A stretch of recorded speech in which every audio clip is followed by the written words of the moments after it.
فلسفه علماء کرام را کړي د شماول را کړي چې دا زما د کلي د وحدت نښه ده زما عزتمندو غږ نه کوئ د سره غږ نه کوئ بجلی لاړه حالانکې د دې نه مخکې به بجلی تله بجلی به تاسو به راپاڅېد تاسو به راپاڅېدې احتجاج به وکړه سړک ته به رالې نو به وتې موږ به درسره ودرېږو موږ به اواز پورته کوو چې د دې سب ډویژن د کلثوم لاس پرې مو مات کړو د شېر علي صاحب په دا وویله د هغه ورځې د ټرانسفارمر یې سموي او بجلي یې سموي خو چې کله مې د پولیو ډراپس درکړي کله مې د کرونا راستن والېده او چې بیا اوس ورپسې په درېیم ځل د چینجو ګولۍ خلکو له ورکړي هغه انقلابي روح یې د ټولې نه وویسته انقلابي روح یې د نه وویسته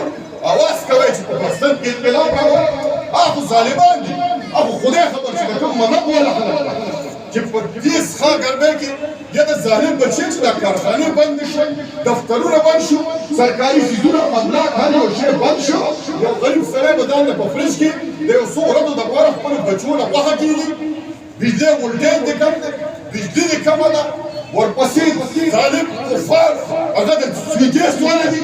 چې هغه راپاسې راشي بیا د سویګیس بجلي یا خلکه دا په تاسو باندې څه چل شوی زما د کلي خو ډېر انقلابي خلک وه انقلابي روح والا د انقلابي سوچ او فکر والا دا کوم مراد او دا کوم طبق تر باندې ولګېدلی زموږ ځوانانو څه چل در باندې وشو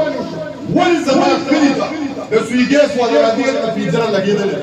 هغې ته ورننوځي زه درته د دې سره وایم چې دا میلونې پنجرې ته راشي او دی راننوځي او د ګیس تاپیک تر باندې بدلوي په دې پنجره کې لکه د زناور بند کې